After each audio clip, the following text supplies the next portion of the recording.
अस्सलाम वालेकुम क्लास। आज हमने पेज नंबर 100 पे सिंपल इंटरेस्ट के बारे में पढ़ना है। सिंपल इंटरेस्ट है क्या?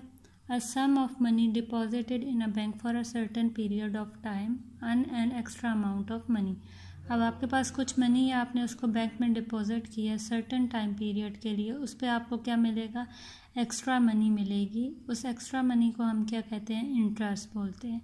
This additional amount depends on the amount deposited. अब ये अमाउंट किस पे डिपेंड करती है कि आपने कितनी अमाउंट जो है बैंक में जमा करवाई है, and the period for which it was deposited, और आपने कितने अरसे के लिए इसको जमा करवाया है, ये डिपेंड करता है उस पे। और आगे उन्होंने कहा similarly with a person who may borrow some money from another person और अ बैंक। इसी तरह अगर कोई बंदा जो है वो बैंक से लोन ले रहा है और जब वो उसको रीपे करेगा कुछ अरसे बाद, तो उसको उस पर एडिशनल अमाउंट यानी मनी उसको पे करनी पड़ेगी। वो मनी भी क्या कहलाएगी? इंटरेस्ट कहलाएगी। उन्होंने कहा the word interest is use for the amount in addition to principal which the bank pay to the depositor and the amount in addition to the principal paid by the debtor when repaying the money borrowed। अच्छा, अब इसमें हमने कुछ words पढ़े principal. अब principal क्या होता है?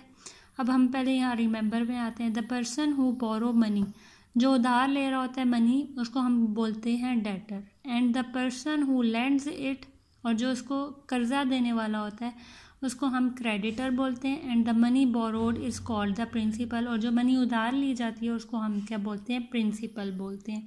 ठीक है। इसी तरह जो आपने अमाउंट, रेट ऑफ इंटरेस्ट क्या होता है? जो आपके अमाउंट आपने दी हुई होती है उसके ऊपर बैंक की पॉलिसी के मुताबिक जो है आपको रेट दिया जाता है। जिस तरह अगर आपने साल के बाद आपको 7% मिल जाएगा, 2% मिलेगा, उसको हम रेट ऑफ इंटरेस्ट बोलते हैं। ठीक है। अब अमाउंट किसको बोलते हैं? अमाउंट उस को बोलते हैं जो आपने प्रिंसिपल यानी आपने जो पैसे आपने दिए हैं उसके अंदर जो इंटरेस्ट आपको एक्स्ट्रा मनी जो मिलती है वो टोटल क्या कहलाती है? अमाउंट कहलाती है। अच्छा जी, the value of the amount in transaction depend on 3 factors हैं। कौन कौन से फैक्टर्स है? प्रिंसिपल है, रेट ऑफ इंटरेस्ट है, एंड टाइम है। अब आपको इस पेज पे टाइम और रेट के फॉर्मूले दिए हुए, ये आपने याद करने हैं। और अब हम क्वेश्चंस करते हैं। हमारे पास page number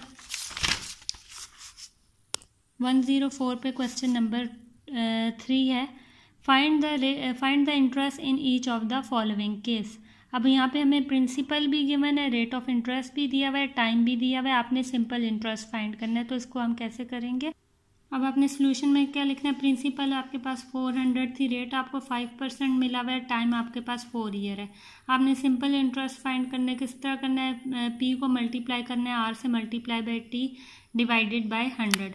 400 multiply by 5 multiply by 4 divided by 100। 2 zero की 2 जीरो से कटिंग हुई, 20 को 4 से मल्टीप्लाई किया तो हमारे पास सिंपल इंटरेस्ट क्या आ गया? 80 आ।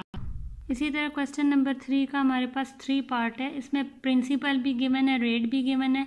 टाइम जो था वो हमारे पास 2 ईयर 9 मंथ्स था, तो उसको हमने क्या किया? मंथ्स में कन्वर्ट किया। एक साल के अंदर कितने होते हैं हमारे पास? 12 होते हैं। इसी तरह आपने 2 को 12 से मल्टीप्लाई करवा देना है, आपके पास 24 मंथ्स आ जाएंगे, और उसमें आपने 9 मंथ्स ऐड कर देने हैं, आपके पास 33 मंथ्स आ जाएंगे। ठीक है।